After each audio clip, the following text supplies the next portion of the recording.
Hi. Welcome to another game analysis on the Greeny Bean channel. You might be wondering, why do I look set? Why do I not look happy? And, I'm wearing my Warriors jersey because I'm a Warriors fan, right? I love the Golden State Warriors. Well, I'm gonna have to take off this jersey because I can't be a Warriors fan anymore. I just can't. I can't do it. I can't. Why would I be a Warriors fan in good faith? I can't be a Warriors fan anymore. The Golden State Warriors lost to the New Orleans Pelicans. Now, we'll talk about that in a moment, but we have to go deeper into some other games that happened today, which is going to affect the NBA playoffs coming up soon. So let's check these out and see how it went down. So, obviously, there are a few games that don't matter here, like this game with the Chicago Bulls and the Washington Wizards. Basically, this doesn't matter. Neither of them are going to be in the playoffs. The Bulls will be in the play-in. So, if we check the standings, I don't think this did anything to help the Bulls, realistically. Actually, it did. Realistically, this game kind of helped the Bulls because they have been past the Hawks for a while now. But it's basically just given them an extra one-game boost, basically making it so the Hawks cannot at all pass the Bulls in standings, which in the end doesn't really matter. Just means that the Bulls are going to have a home court advantage in the play-in game. That's about it. Like the Pacers Cavs, the Cavs won because they just got back Donovan Mitchell, so he played pretty good in this game, dropping 33, I believe. Jared Allen also played really well, 29, 13, and 3. Jared Allen's one of the most underrated players in the league, in my opinion. But yeah, basically nothing really happened. The Thunder beat the Bucks, but the Bucks did not have Giannis or Dame, so to be expected. Timberwolves beat the Hawks. That's again to be expected, but it didn't really change much. These two games did change a pretty big aspect of the NBA, making the Oklahoma City Thunder the first seed and the Timberwolves the second seed, pushing the Nuggets to the third. Basically, the Nuggets were at the top. Then we had the Timberwolves and the Thunder, right? And how it works in the NBA is if they have the same record, whoever wins a game, if the bottom team wins a game, they will immediately pass the team above them having the same record. Basically meaning that they have a tiebreaker. So in this situation, the Thunder passed the Timberwolves.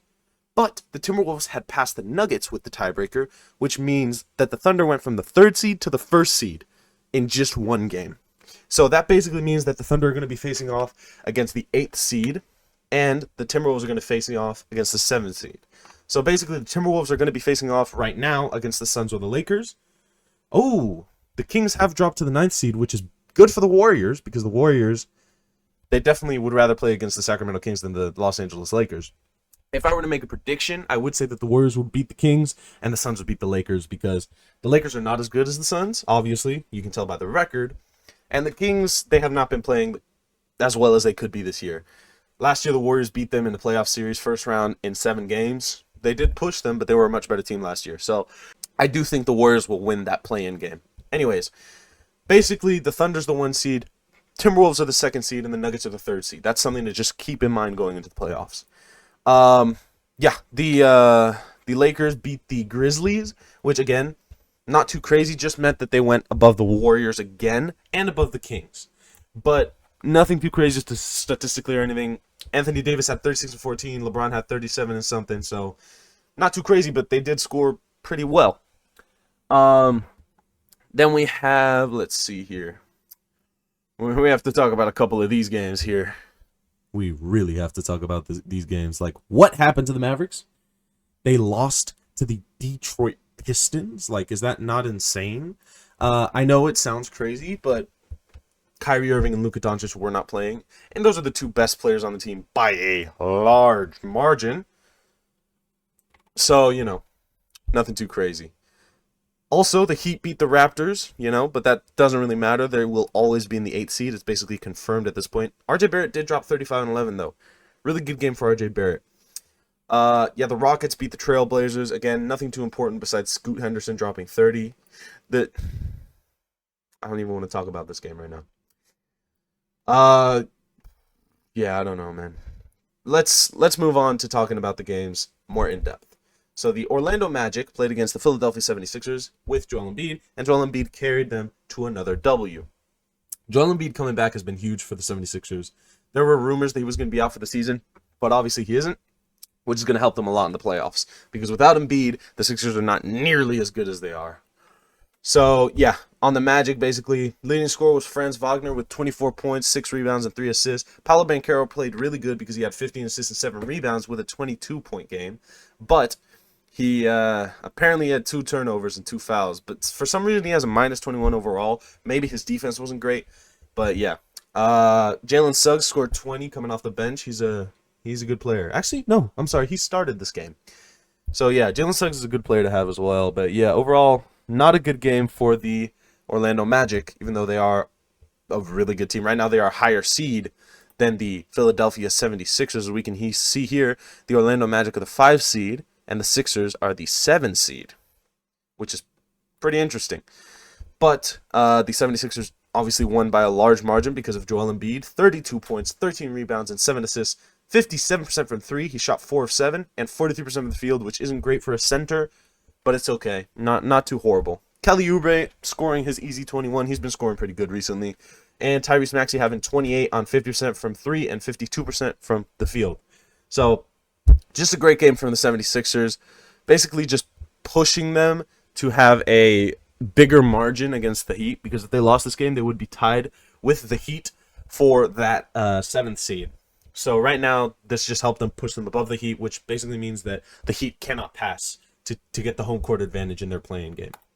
Moving on to the Brooklyn Nets versus the New York Knicks. This is a battle of New York, and the Knicks won it because they are a better team. This doesn't mean that the Nets didn't play well, because Cam Thomas had 41 points on 57% from the field and 44% from 3. Cam Thomas is going to be a pretty important player going into the next few years. He's very young, and he's just a great scorer. He's also not bad of a passer. He had 6 assists this game, which isn't horrible. The other players played really badly. Mikal Bridges, bad. Noah Clowney, why did he start? Probably because they had a lack of forwards there. Played pretty bad as well. Claxton did not play well. It was really just Cam Thomas. It was the Cam Thomas show today. I don't know what to tell you. Lonnie Walker played pretty good. That's something, you know. Jalen Wilson, apparently. Never heard of this man, but apparently he played well. He had a 9 plus minus. But the Knicks played really well overall. OG Anunoby, a good acquirement for the Knicks over the trade deadline. He had 15 points on 60% from 3 and 46% from the field. Really good shooting for him. Josh Hart had 16, 7, and 1, which is strange because he's kind of a triple-double machine, to be honest. He's gotten a lot of triple-doubles recently. But yeah, that's probably because Jalen Brunson was doing all the passing. He had 30 points and 11 assists and 1 rebound, but he's also 6'0", so 40% from the field, 42% from 3. Nothing too horrible, but 30 points and 11 assists is very significant. When I look at scoring, I also include assists because they're causing their team to score more points. So Jalen Brunson at least caused 52 points to be scored in this game if you count all of the assists as being 2 points. He probably caused more than that because he probably passed to a few 3-point shooters. But yeah, Dante DiVincenzo didn't do anything too crazy. Pretty bad shooting today for him. 25% from 3, 41% from the field.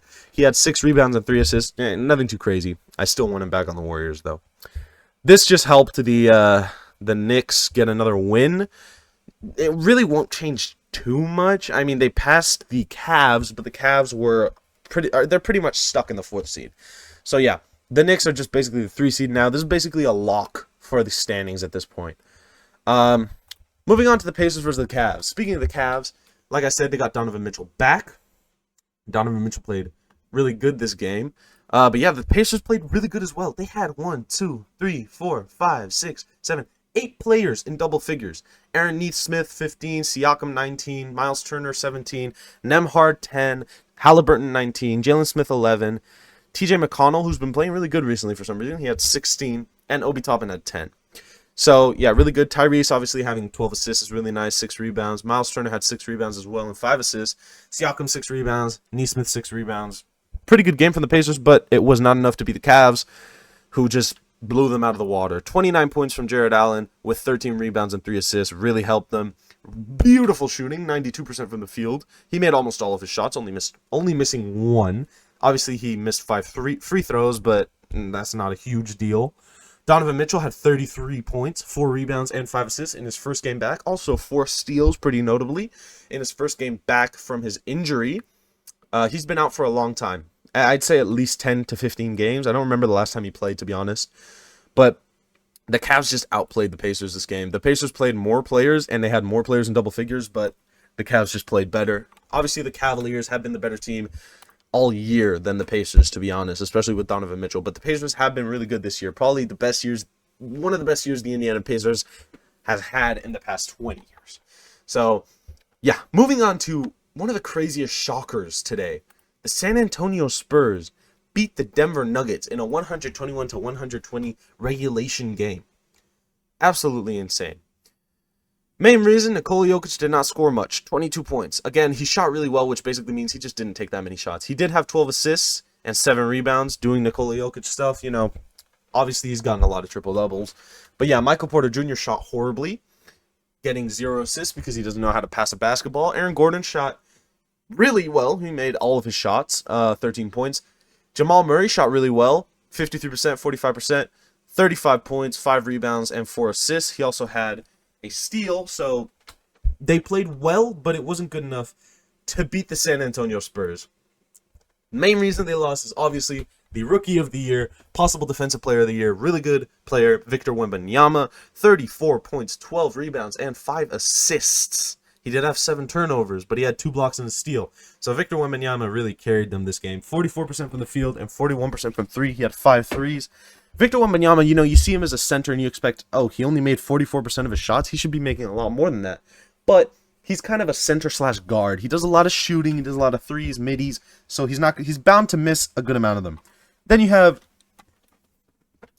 Sandro Mamukelashvili. Sandro Mamukelashvili. What? Okay, crazy last name. He had 21 points on 60% from 3 and 57% from the field. Also 12 rebounds. So, really good, man. The Spurs just outplayed the Nuggets somehow.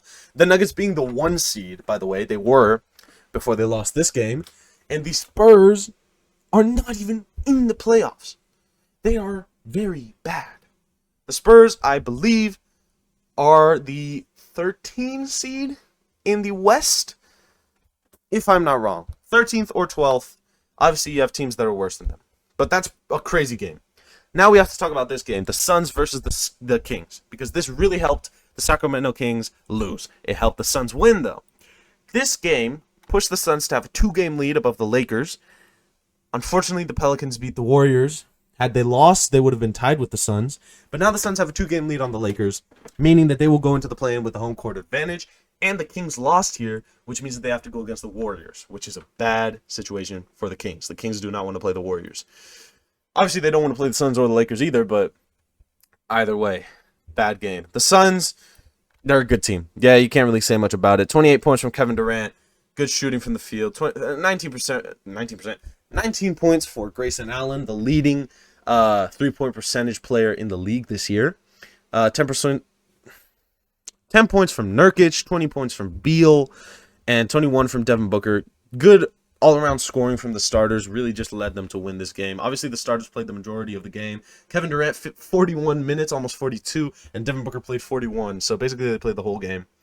The Kings did not have anything too crazy. 25 points from Sabonis, leading scorer on the team. Also 12 rebounds and 9 assists. So Sabonis is kind of Jokic-like player, more scoring and rebounding minded, but Jokic is more pass minded.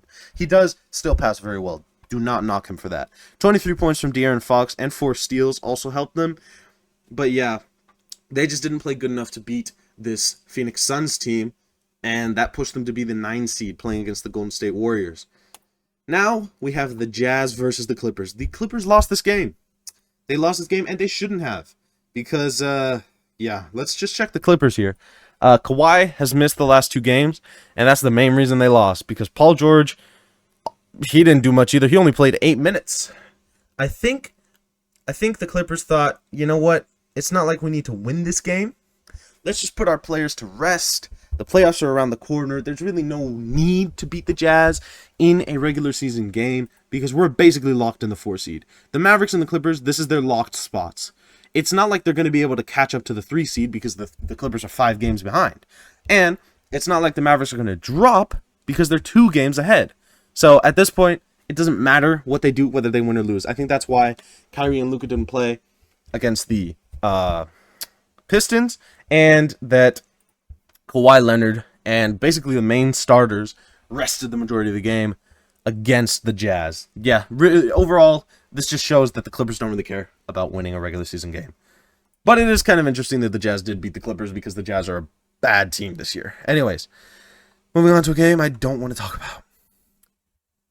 Before we go into the stats, let's watch the highlights of this game. So this is the game that the Golden State Warriors kind of needed to win. Obviously, the New Orleans Pelicans have been a better team this year, but the Warriors should have won this. They really should have. They've been the second best team in the league since the All-Star break in win percentage, right below the Celtics. So they really should have won this game, but we'll go into the stats in a moment. Let's just watch these highlights, man. New Orleans have 27 road wins. They travel with their own Pelican.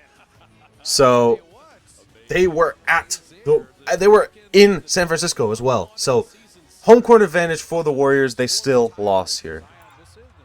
Just a horrible situation. I cannot believe the Warriors lost this game. I'm devastated. I'm sad. Because if we had won this, we would have been a game above the Lakers again. And we would have been able to have that home court advantage. And possibly, had the Warriors won this game, there was a chance that they could have gone up and faced the 7-seed Suns. So, yeah. I don't know. Trace Jackson-Davis has been playing amazingly recently. It's not his fault that we lost this game.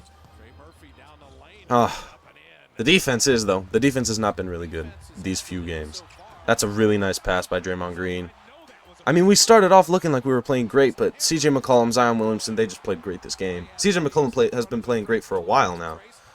And that's the main reason that, you know, they won. So, Steph Curry passing really well. Trace Jackson-Davis going on a nice scoring stint there, you know, in the first quarter. Barely into it as well. Steph Curry played really well this game, actually. We'll go into the stats. I don't want to spoil anything. Because there's a reason we lost, and it's a reason I'm sad about. Obviously, you can see that the Warriors came off to a hot start. But Zion Williamson, okay? He gets the steals, he gets the big dunks. And Kevon Looney played good minutes this game, which it's because he played well in the last game. It's because he played well against the Trailblazers and basically helped us win the last game, so he's getting more minutes. But if Steve Kerr had played Trace Jackson-Davis a little bit more, we might have had a better chance.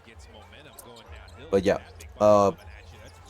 Podziemski had a nice 3. I thought Chris Paul was going to shoot it there, but he did not.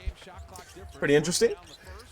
I didn't watch this game live, so this is the first time I'm seeing this. I cannot believe that the Warriors lost this game. We had an 11-point lead.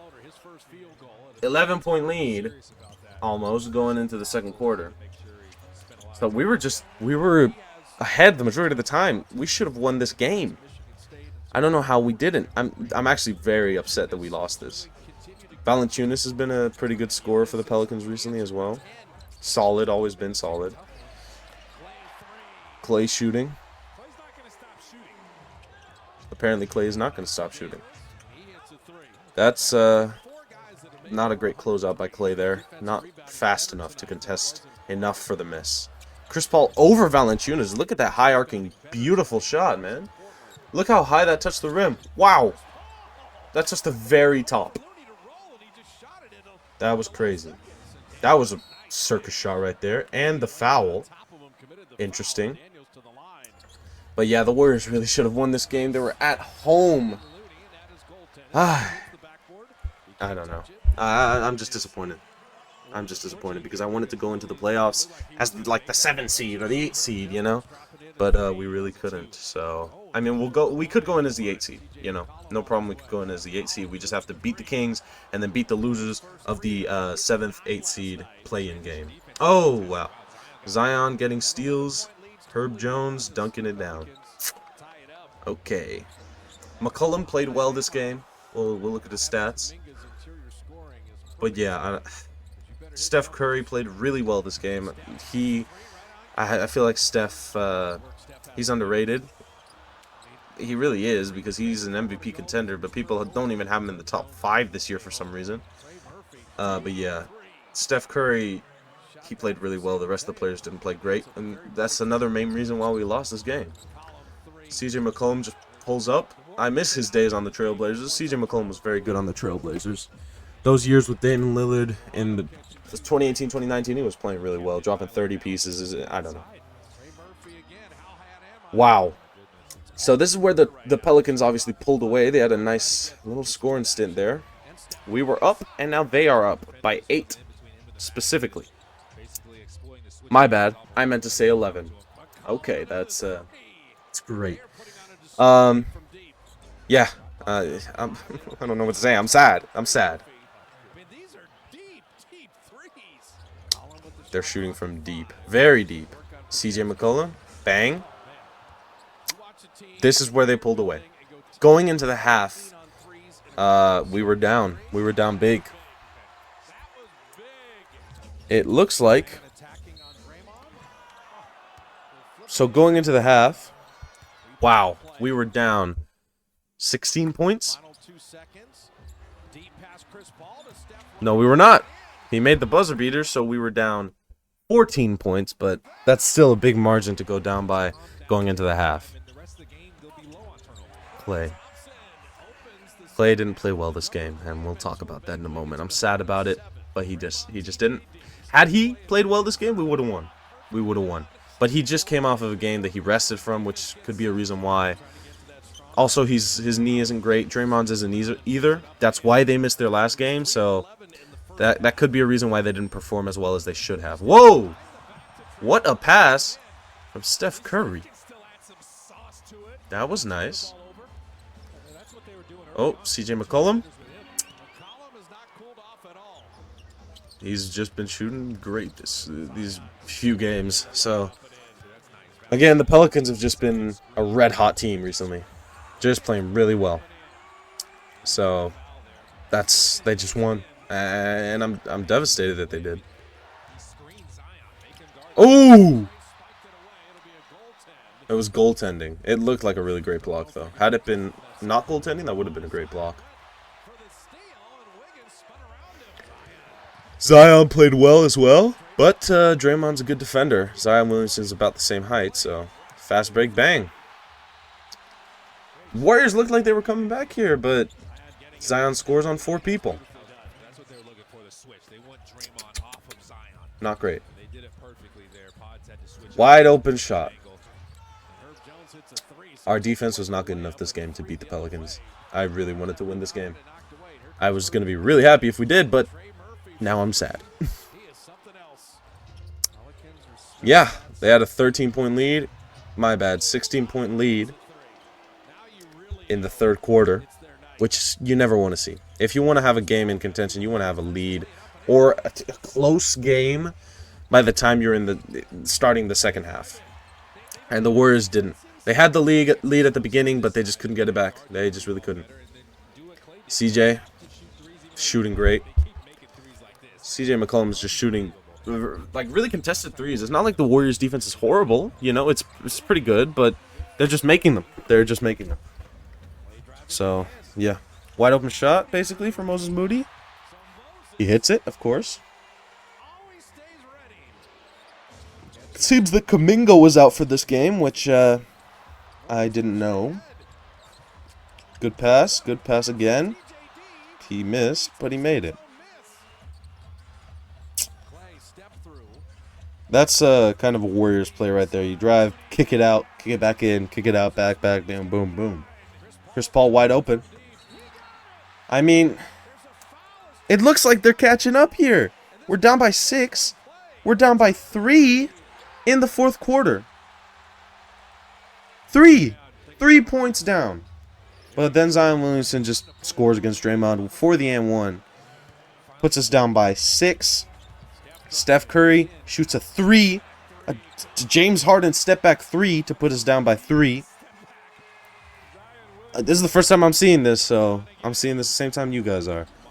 Again, somehow we're down by 6 now because Zion Williamson got another and 1. That's a good play. But this is basically where it ended. Apparently they stole the ball here. And fast break. That killed us. They got the ball back because we missed a shot. Zion scores. And now we're back to being down by 9. But Steph scores, makes it a 6-point game. It looks like the Warriors can come back from this. Why didn't they? I don't know. I wasn't there. That's crazy. That's just crazy. That's not the Warriors' fault. That is. And this is where it all went downhill. 12 points down. 12-point lead for the New Orleans Pelicans with 2.5 minutes left. We cut that down again to just 7. Steph Curry cutting it down to 5. There's a minute left. It's a 3-point game. And then CJ McCollum scores. 6 points now. Steph Curry, a 3. He hit it. What happened? Why did we lose this? How did we lose this? Zion? That's why? He didn't make it, though. Steph Curry didn't make it. And that's why we lost. 114 to 109. This is a loss for the Golden State Warriors. Let's look at these stats because it was such a close game going into the end, but we just couldn't pay. We just couldn't pay up. Zion Williamson had 26 points on 42% from the field and 50% from 3. Trey Murphy had 24 points on 66.7% from both ends of the court, 3 and from the field.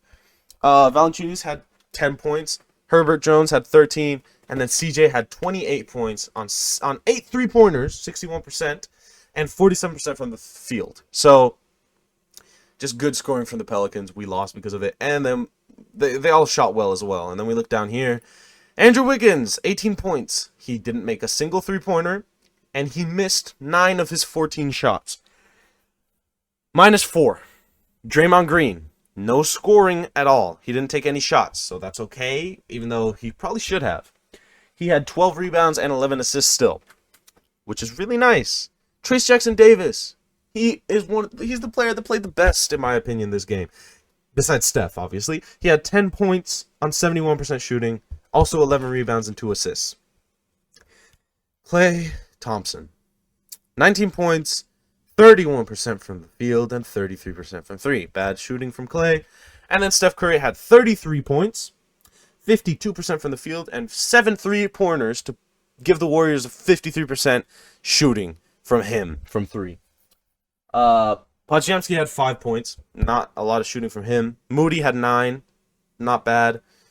Looney had 6. Chris Paul had 9. So, just bad shooting from the Warriors and bad defense just led to this loss. And it was a devastating loss to have, especially this late into the season where we could have really helped us to take over as a 7th seed possibly in the league, 7th or 8th. But yeah, I'm disappointed in the Golden State Warriors. I don't know how they lost this, but I hope y'all enjoyed this video. I hope y'all enjoyed this analysis. I enjoyed analyzing the games. I didn't enjoy the game, the Golden State Warriors versus the New Orleans Pelicans. Very sad about that one. Hopefully the Warriors can win tomorrow. It's not like they play anyone too special. There's no NBA games tomorrow, which means that there are some the day after. Hopefully the Golden State Warriors can win their game the day after tomorrow to put them above the Sacramento Kings and give them that home court advantage. Even though they've been playing better on the road than at home this year for some reason. Hopefully they can win their game. They're playing the Utah Jazz, so that should be a win for the Warriors. They beat them last time without Steph Curry, so hopefully they can do that again with Steph Curry this time. I hope Steph Curry plays. If Steph Curry doesn't play, I'm going to be very sad, because why would you not play him in this game? This is a very important game, especially being the 10 seed. So, yeah. Best case scenario, the Lakers lose to the Pelicans, and the Kings lose to the Trailblazers, which the Lakers losing doesn't really help us that much, but if the Lakers lose and the Warriors win, then the Warriors will go back above the Lakers, putting them in the 7th and 8th seed play-in game, making them the 8th seed to go against the Phoenix Suns. That would mean that the Pelicans have to win their game, and the Lakers have to lose against the Pelicans, and the Warriors have to beat the Jazz. So that is the best case scenario. The Kings losing against the Trailblazers would basically just put them below the Warriors no matter what. I hope y'all enjoyed this analysis.